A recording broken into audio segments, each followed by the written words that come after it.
हुए मुझे पुकार रहा है, उसको लेके आओ, जब तक नहीं आएगा मेरा रथ नहीं बढ़ेगा आगे।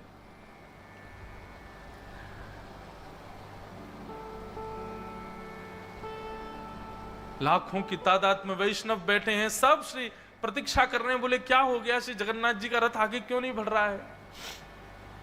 राजा ने अपनी सेना को भेजा, साथ में कई पंडे पुजारी ब्राह्मण भी गए, सब लोगों को भेजा, बोले जाओ पहले सालवेग को लेकर के आओ। इतनी दूर 1-2 दिन तक रथ खड़ा रहा श्री जगन्नाथ जी का, हिले ही नहीं, ठाकुर जी भोजन भी नहीं पा रहे, बोले सालवेग आएगा उसके बाद ही जाऊंगा मैं। तो वहां गए जाकर के, और सालवेग को जब इतने सब लोग वहां पहुंच गए तो कोई दिक्कत नहीं हुई, उसको बाकायदा एक पालकी में बिठाया, और पालकी में बैठा करके नाचते गाते हुए लेकर के आ रहे हैं सालवेग को। महाप्रभु जी ने आमंत्रण भेजा, श्री जगन्नाथ जी बुला रहे हैं सालवेग को। सालवेग तो इतने भाव में चला गया, मां से लिपट लिपट के रोए, बोले मां जगन्नाथ जी बुला रहे हैं। और जैसे ही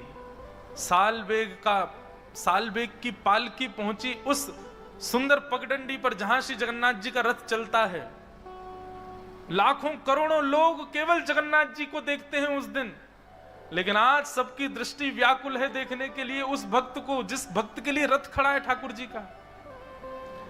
जैसे ही सालवेग की पालकी आई, सालवेग सामने आया, सालवेग को देखते ही श्री महाप्रभु जगन्नाथ जी झूमने लगे। उनका अपने अपने रथ के ऊपर ही ब्रह्म वेदी जिस पर ठाकुर जी विराजते हैं उसी पर ही मचलने लगे। पंडा पुजारियों से कहा, बोले जल्दी लाओ, मुझसे सहन नहीं हो रहा है, जल्दी लेके आओ इसको रथ पे चढ़ा दो ऊपर, और मेरे सामने इसको दंडवत करवाओ, मेरे हृदय से लगा दो। आचार विचार वाले बोले, भगवान रथ के ऊपर तो कोई नहीं। बोले अरे सब छोड़ो आचार विचार, बुलाओ उसको ऊपर लेके आओ मेरे सामने। चारों तरफ लाखों लोगों को देखे, उस सुंदर श्री मंदिर का दर्शन करे सालवेग, अपनी मां से जो जो सुना, जो जो भाव, पहली बार देख रहा है जगन्नाथपुरी को। नंदी घोष रथ का दर्शन किया, प्रणाम करके जैसे ही ऊपर चढ़ने लगा, ज्यों ज्यों ऊपर चढ़े त्यों त्यों ठाकुर जी की छवि उसके सामने प्रकट हो रही है। और जैसे ही पूर्ण ब्रह्म श्री जगन्नाथ जी के पूर्ण विग्रह का दर्शन किया सालवेग ने,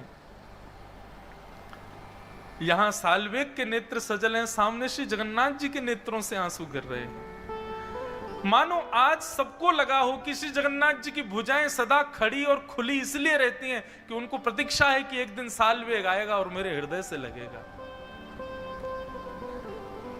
सालवेग ने जाकर के दौड़ करके महाप्रभु जी को अपने हृदय से लगा लिया। देख करके पूरा जगन्नाथपुरी उस दिन भावावेश में प्रवृत्त हो गया।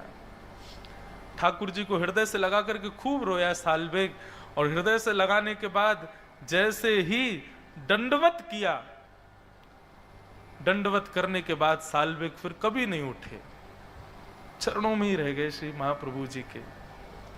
आज भी वहां के सब पंडा पुजारी वर्णन करते हुए बताते हैं कि जो रथ मार्ग है, ठाकुर जी का रथ जहां चलता है, वहीं बीच मार्ग में सालवेग की समाधि है, और आज भी ठाकुर जी अपने उस सालवेग को याद करके अपना रथ वहां रोकते हैं, और रोक करके मानो थोड़ी देर के लिए ठाकुर जी भावावेश में चले जाते हैं, और तब इस भाव का वहां गायन सब पंडा पुजारी करते हैं। अहे नील शैल प्रबल मतावन मुआरत नलनी बनकु करदन अहे नील शैल। ऐसे श्री जगन्नाथ महाप्रभु। तो लोग पूछते हैं भक्ति में क्या क्या चीजें आवश्यक हैं।